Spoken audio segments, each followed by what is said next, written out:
ಆತ್ಮೀಯ ವಿದ್ಯಾರ್ಥಿಗಳೇ, Kannada class room ಚಾನೆಲ್ಗೆ ಸ್ವಾಗತ.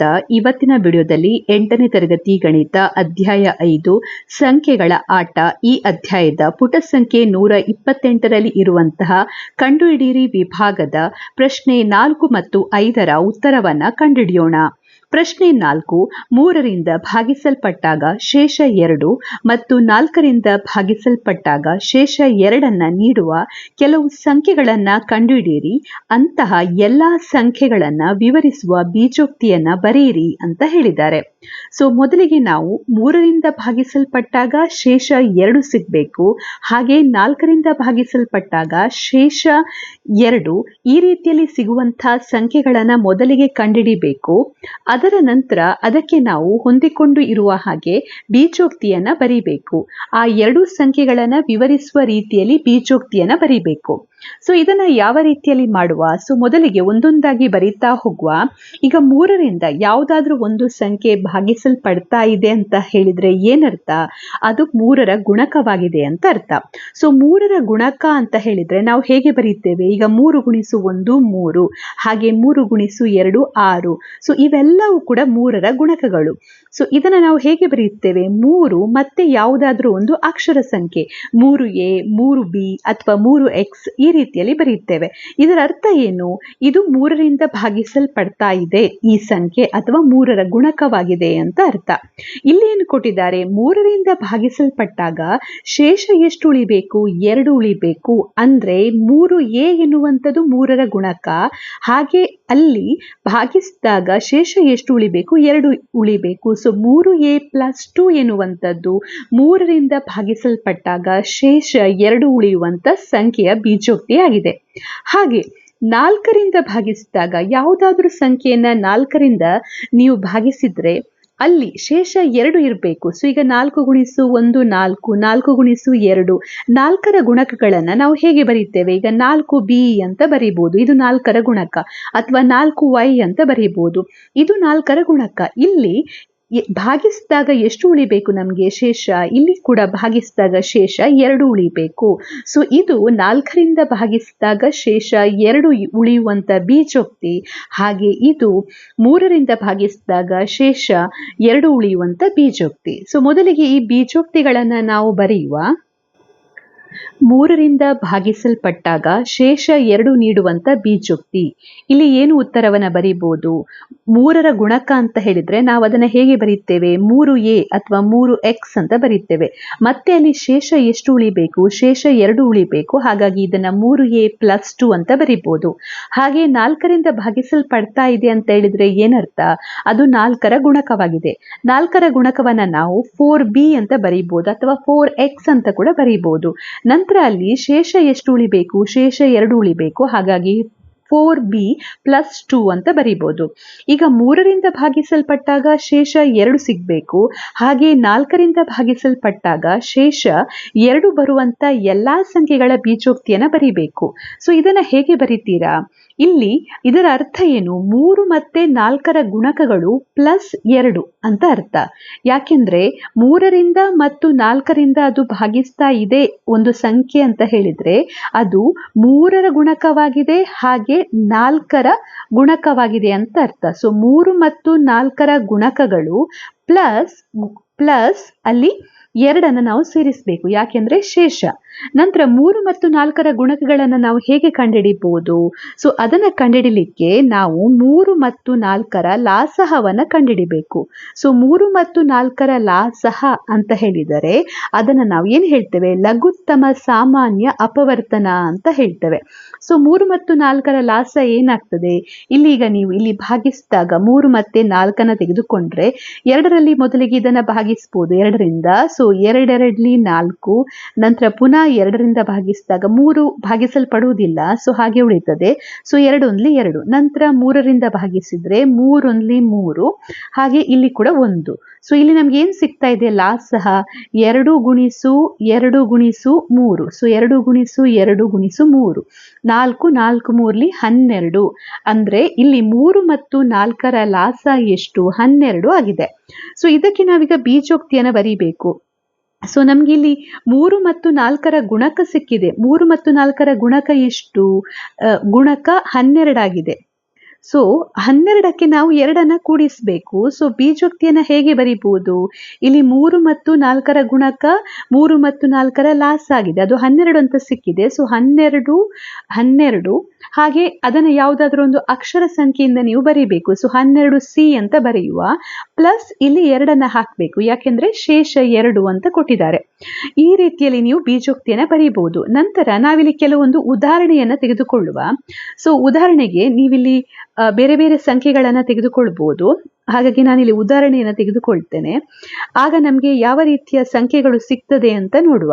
ಸೊ 12C + 2 ಎನ್ನುವಂಥದ್ದು ಬೀಜೋಕ್ತಿ ಆಗಿದೆ. ಸೊ ಈ ಬೀಜೋಕ್ತಿಯಲ್ಲಿ ಮೊದಲಿಗೆ C ಯ ಬೆಲೆ C = 1 ಅಂತ ತೆಗೆದುಕೊಂಡ್ರೆ, ಸೊ 12C + 2 ಇದೆ, ಎಷ್ಟಾಗ್ತದೆ? 12 × 1 + 2. ಸೊ 12 + 2 ಅಂದ್ರೆ ಇದು ನಮಗೆ 14 ಅನ್ನ ಕೊಡ್ತದೆ. ನೆಕ್ಸ್ಟ್ C = 2 ಅಂತ ತೆಗೆದುಕೊಳ್ಳುವ. ಆಗ 12C + 2 ಇದೆ, C ಯ ಜಾಗದಲ್ಲಿ ನಾವು 2 ಅನ್ನ ಹಾಕಬೇಕು. ಸೊ 12 × 2 + 2, ಸೊ ಇದು 24 + 2 ಅಂದ್ರೆ 26 ಅನ್ನ ಕೊಡ್ತದೆ. ಅದೇ ರೀತಿ C = 3 ಅಂತ ತೆಗೆದುಕೊಂಡ್ರೆ 12C + 2 ಎನ್ನುವಂಥದ್ದು ಬೀಜೋಕ್ತಿ. C ಯ ಜಾಗದಲ್ಲಿ ನಾವು 3 ಅನ್ನ ಹಾಕಬೇಕು. ಸೊ 12 × 3 = 36 + 2, ಇದು ನಿಮಗೆ 38 ಅನ್ನ ಕೊಡ್ತದೆ. ಈಗ ಈ ಸಂಖ್ಯೆಗಳನ್ನ ನೋಡಿ, 14, 26 ಮತ್ತೆ 38 ಇದೆ. ಇವುಗಳನ್ನ 3ರಿಂದ ಭಾಗಿಸಿದಾಗ ನಮಗೆ ಇಲ್ಲಿ ಶೇಷ 2 ಸಿಗಬೇಕು. ಹಾಗೆ 4ರಿಂದ ಭಾಗಿಸಿದಾಗ ಕೂಡ ಶೇಷ 2 ಸಿಗಬೇಕು. ಈಗ ಉದಾಹರಣೆಗೆ ಮೊದಲಿಗೆ 14ಅನ್ನ 3ರಿಂದ ಭಾಗಿಸುವ. ಸೊ 3 4 ಎಷ್ಟು? 12. ಹಾಗೆ ಇಲ್ಲಿ ಎಷ್ಟು ಉಳಿತಾ ಇದೆ ಶೇಷ? ಇಲ್ಲಿ 2 ಉಳಿತಾ ಇದೆ. ಹಾಗೆ ಈ 14ಅನ್ನ 4ರಿಂದ ಭಾಗಿಸುವ. ಸೊ 4 3 12. ಸೊ ಇಲ್ಲಿ ಎಷ್ಟು ಉಳಿತಾ ಇದೆ ಶೇಷ? 2 ಉಳಿತಾ ಇದೆ. ಅದೇ ರೀತಿ ನೀವು 26ಅನ್ನ ತೆಗೆದುಕೊಳ್ಳಿ. ಸೊ 26ಅನ್ನ 3ರಿಂದ ಭಾಗಿಸ್ತಾ ಇದ್ದೇನೆ. ಸೊ 3 8 24. ಸೊ ಇಲ್ಲಿ ಶೇಷ 2 ಉಳಿತಾ ಇದೆ. ಹಾಗೆ ಈ 26ಅನ್ನ ಪುನಃ 4ರಿಂದ ಭಾಗಿಸಿ. 4 6 24. ಸೊ ಇಲ್ಲಿ ಕೂಡ ಶೇಷ 2 ಉಳಿತಾ ಇದೆ. ಅದೇ ರೀತಿ ನೀವು 38ಅನ್ನು ಕೂಡ ಟ್ರೈ ಮಾಡಿ ನೋಡಿ, ಅಲ್ಲಿ ಕೂಡ ನಿಮಗೆ ಶೇಷ 2 ಉಳಿತದೆ. ಸೊ ಈ ರೀತಿಯಲ್ಲಿ 14, 26, 38 ಇದೆಲ್ಲವೂ ಕೂಡ 3ರಿಂದ ಮತ್ತೆ 4ರಿಂದ ಭಾಗಿಸಲ್ಪಟ್ಟಾಗ ಶೇಷ 2 ನೀಡುವಂತ ಸಂಖ್ಯೆಗಳಾಗಿವೆ. ನಂತರ ನಾವು ಮುಂದಿನ ಕ್ವೆಶ್ಚನ್ಗೆ ಹೋಗುವ. Question number 5. ನನ್ನ ಬಳಿ ಕೆಲವು ಬೆಣಚು ಕಲ್ಲುಗಳಿವೆ. ಜಾಸ್ತಿ ಅಲ್ಲ, ನಾನು ಅವುಗಳನ್ನು 3ರಂತೆ ಗುಂಪು ಮಾಡಿದಾಗ 1 ಉಳಿಯುತ್ತದೆ. ಅವುಗಳನ್ನು ಜೋಡಿಸಲು ಪ್ರಯತ್ನಿಸಿದರೆ ಅದು ಸರಳವಾಗಿ ಆಗುವ ಕೆಲಸವಲ್ಲ. ಒಂದು ಮೊಂಡುತನದ ಬೆಣಚು ಕಲ್ಲು ಉಳಿಕೆ ನನ್ನ ದೃಷ್ಟಿಯಲ್ಲಿ ಉಳಿಯುತ್ತದೆ. ಅವುಗಳನ್ನು 5ರಂತೆ ಗುಂಪು ಮಾಡಿದಾಗ ಸಹ ಇನ್ನೂ 1 ಉಳಿಯುತ್ತದೆ. ಆದರೆ 7ರಂತೆ ಗುಂಪು ಮಾಡಿದಾಗ ಪರಿಪೂರ್ಣತೆ ಕಾಣುತ್ತದೆ. 100ಕ್ಕಿಂತ ಹೆಚ್ಚು ಇರುವುದು ತುಂಬಾ ಧೈರ್ಯ. ನಾನು ಹಿಡಿದಿರುವ ಬೆಣಚು ಕಲ್ಲುಗಳ ಸಂಖ್ಯೆಯನ್ನ ನೀವು ಹೇಳಬಲ್ಲಿರಾ ಅಂತ ಇಲ್ಲಿ ಕೇಳಿದ್ದಾರೆ. ಸೊ ನಾವಿಲ್ಲಿ ಇರುವಂತ ಈ ಪ್ರಶ್ನೆಯನ್ನ ಮೊದಲಿಗೆ ಅರ್ಥ ಮಾಡಿಕೊಳ್ಳುವ. ಸೊ ಇಲ್ಲಿ ತುಂಬಾ ಬೆಣಚು ಕಲ್ಲುಗಳಿವೆ, ಅಂದ್ರೆ ಪೆಬಲ್ಸ್ ಅಂತ ನಾವು ಹೇಳ್ತೇವೆ ಇಂಗ್ಲಿಷ್ ಅಲ್ಲಿ. ಸೊ ಆ ಬೆಣಚು ಕಲ್ಲುಗಳನ್ನ 3ರಂತೆ ಗ್ರೂಪ್ ಮಾಡಿದ್ರೆ, ಈ ರೀತಿಯಲ್ಲಿ 3ರಂತೆ ಗ್ರೂಪ್ ಮಾಡ್ತಾ ಹೋದ್ರೆ ಅದು ಕೊನೆಗೆ ಎಷ್ಟು ಉಳಿಸ್ತದೆ? 1 ಕಲ್ಲು ಉಳಿತದೆ. ಹಾಗೆ ನಂತರ ಇಲ್ಲಿ ಕೊಟ್ಟಿದ್ದಾರೆ, ಅವುಗಳನ್ನು ಜೋಡಿಸಲು ಪ್ರಯತ್ನಿಸಿದರೆ, ಜೋಡಿಸಲು ಅಂತ ಹೇಳಿದ್ರೆ, ಜೋಡಿ ಅಂತ ಹೇಳಿದ್ರೆ ಎಷ್ಟು? 2.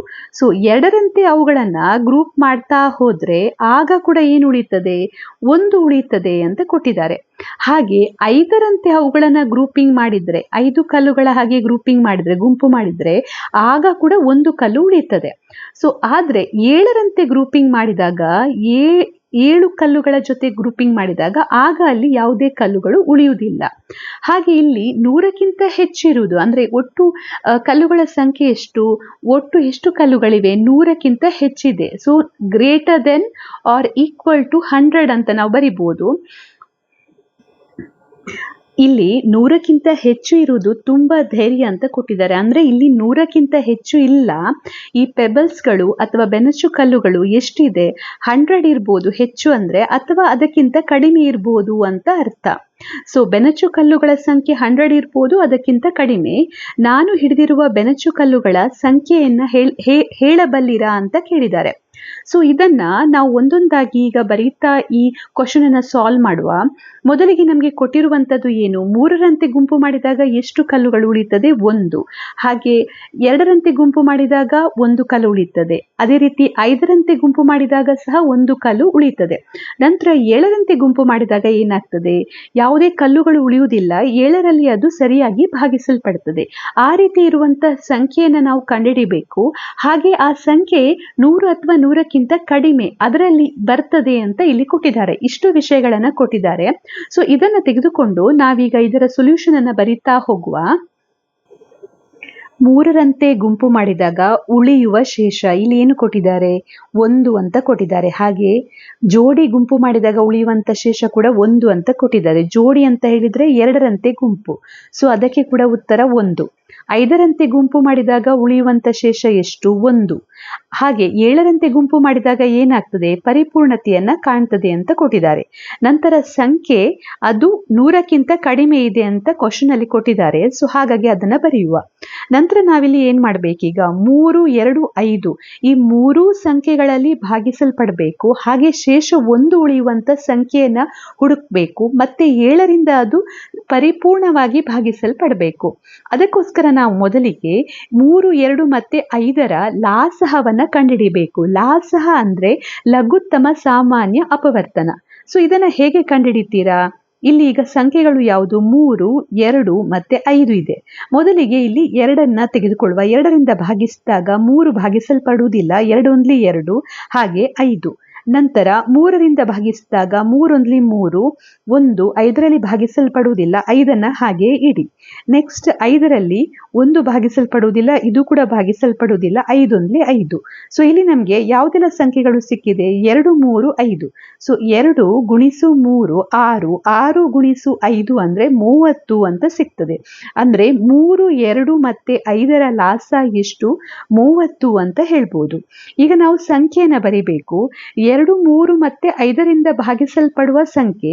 ಹಾಗೆ ಶೇಷ ಇಲ್ಲಿ ಎಷ್ಟು ಬೇಕು, ಶೇಷ ಇಲ್ಲಿ 1 ಬರಬೇಕು. ಸೊ ಇಲ್ಲಿ ನಮ್ಗೆ ಲಾಸ 30 ಅಂತ ಸಿಕ್ಕಿದೆ. ಹಾಗಾಗಿ 2, 3 ಮತ್ತೆ 5ರಿಂದ ಭಾಗಿಸಲ್ಪಡುವಂತಹ ಸಂಖ್ಯೆಯನ್ನ ನಾವು 30a ಅಂತ ತೆಗೆದುಕೊಳ್ಬಹುದು. ಯಾವಾಗಲೂ ಕೂಡ ಈಗ 2ರಿಂದ ಭಾಗಿಸಲ್ಪಡುವ ಸಂಖ್ಯೆ ಅಂದ್ರೆ ನಾವು 2a ಅಂತ ತೆಗೆದುಕೊಳ್ತೇವೆ, ಅಥವಾ 2x ಅಂತ ಬರೀತೇವೆ. ಅದೇ ರೀತಿ ಇಲ್ಲಿ 3 ಸಂಖ್ಯೆಗಳಿಂದ 3, 2 ಮತ್ತೆ 5ರಿಂದ ಭಾಗಿಸಲ್ಪಡುವ ಸಂಖ್ಯೆ ಅಂತ ಹೇಳಿದ್ರೆ ನಾವು ಮೊದಲಿಗೆ ಲಾಸವನ್ನ ಕಂಡುಹಿಡಿಬೇಕು. ಮತ್ತೆ ಅದನ್ನ ಬರೆಯುವಾಗ ಒಂದು ಅಕ್ಷರ ಸಂಖ್ಯೆಯ ಜೊತೆ ಬರೀಬೇಕು. ಸೊ 30a ಪ್ಲಸ್ ಇಲ್ಲಿ ಶೇಷ ಎಷ್ಟು ಉಳಿತದೆ, ಶೇಷ 1 ಉಳಿತದೆ ಅಂತ ಹೇಳಿದ್ದಾರೆ. ಸೊ ಇದು ಈಗ ಬೀಜೋಕ್ತಿ ಆಗ್ತದೆ. 2, 3 ಮತ್ತು 5ರಿಂದ ಭಾಗಿಸಲ್ಪಡುವ ಮತ್ತು ಶೇಷ 1 ಕೊಡುವಂತಹ ಸಂಖ್ಯೆಯ ಬೀಜೋಕ್ತಿ. ನಂತರ ನಾವೀಗ ಇಲ್ಲಿ ಕೆಲವೊಂದು ಉದಾಹರಣೆಗಳನ್ನ ಕೊಡಬೇಕು ಇದಕ್ಕೆ. ಸೊ ಉದಾಹರಣೆಗಳನ್ನ ಕೊಡ್ತಾ ಹೋಗುವ. ಇಲ್ಲಿ ಎ ಯ ಜಾಗದಲ್ಲಿ ಬೇರೆ ಬೇರೆ ಬೆಲೆಗಳನ್ನ ಹಾಕಬೇಕು. ಆಗ ನಮಗೆ ಯಾವ ಸಂಖ್ಯೆ ಬರ್ತದೆ ಅಂತ ನೋಡುವ. ಸೊ ಆ ಬಂದಂತ ಸಂಖ್ಯೆಯು 7ರಿಂದ ಪರಿಪೂರ್ಣವಾಗಿ ಭಾಗಿಸಲ್ಪಡಬೇಕು. ಸೊ ಮೊದಲಿಗೆ a = 1 ಅಂತ ತೆಗೆದುಕೊಳ್ತಾ ಇದ್ದೇನೆ. ಸೊ ಇಲ್ಲಿ ಯಾವ ಬೀಜೋಕ್ತಿ ಇದೆ, 30a + 1 ಅಂತ ಇದೆ. ಸೊ ಎ ಯ ಜಾಗದಲ್ಲಿ ನಾವು ಏನ್ ಮಾಡಬೇಕು, 1ಅನ್ನ ಹಾಕಬೇಕು. ಸೊ +1, ಸೊ 30 × 1 ಅಂದ್ರೆ 30, 30 + 1 ಇದು ನಮಗೆ 31 ಅನ್ನ ಕೊಡ್ತದೆ. ನೆಕ್ಸ್ಟ್ ಇರುವಂತದ್ದು ಎ ಯ ಜಾಗದಲ್ಲಿ ಎ ಯ ಬೆಲೆಯನ್ನ 2 ಅಂತ ಹಾಕಿ. ಸೊ ಆಗ ಈ 30a + 1 ಏನಿದೆ ಈ ಬೀಜೋಕ್ತಿಯಲ್ಲಿ ನಾವು ಎ ಯ ಜಾಗದಲ್ಲಿ ಎಷ್ಟನ್ನ ಹಾಕಬೇಕು, 2ಅನ್ನ ಹಾಕಬೇಕು. ಸೊ 30 + 2 ಅಂದ್ರೆ 30 × 2 ಅಂದ್ರೆ 60, 60 + 1 ಇದು 61 ಅನ್ನ ಕೊಡ್ತದೆ. ಆಮೇಲೆ ನೆಕ್ಸ್ಟ್ a = 3 ಅನ್ನ ಹಾಕಬೇಕು. ಸೊ 30 ಎ ಪ್ಲಸ್ 1 ಈ ಬೀಜೋಕ್ತಿಯಲ್ಲಿ ಎಯ ಜಾಗದಲ್ಲಿ 3 ಹಾಕಿದಾಗ 30 ಇಂಟು 3 ಅಂದರೆ 90 ಪ್ಲಸ್ 1 ಅಂದರೆ 91 ಕೊಡ್ತದೆ. ಇಲ್ಲಿಗೆ ನೀವು ಸ್ಟಾಪ್ ಮಾಡ್ಬೋದು. ಯಾಕೆಂದರೆ ಆ ಸಂಖ್ಯೆ less than or equal to 100 ಅಂತ ಇಲ್ಲಿ ಕ್ವಶನ್ ಅಲ್ಲಿ ಕೊಟ್ಟಿದ್ದಾರೆ. ಸೊ ಇಲ್ಲಿ ಎ ಇಸ್ ಈಕ್ವಲ್ ಟು 4 ಅಂತ ಹಾಕಿದ್ರೆ ಅದು 100ಕ್ಕಿಂತ ಹೆಚ್ಚು ಬರ್ತದೆ. 30 ಗುಣಿಸು 4 ಅಂದರೆ 120. ಹಾಗಾಗಿ next A is equal to 4 ಅಂತ ತೆಗೆದುಕೊಳ್ಳುವ ಅವಶ್ಯಕತೆ ಇಲ್ಲ. ಈಗ ನಮಗೆ 3 ಸಂಖ್ಯೆಗಳು ಸಿಕ್ಕಿದೆ, 31, 61 ಮತ್ತೆ 91. ಇದರಲ್ಲಿ 7ರಿಂದ ಪರಿಪೂರ್ಣವಾಗಿ ಭಾಗಿಸಲ್ಪಡುವ ಸಂಖ್ಯೆ ಯಾವುದು ಅಂತ ನೋಡಬೇಕು. ಈಗ 31 7ರಿಂದ ಭಾಗಿಸಲ್ಪಡುವುದಿಲ್ಲ ಪರಿಪೂರ್ಣವಾಗಿ.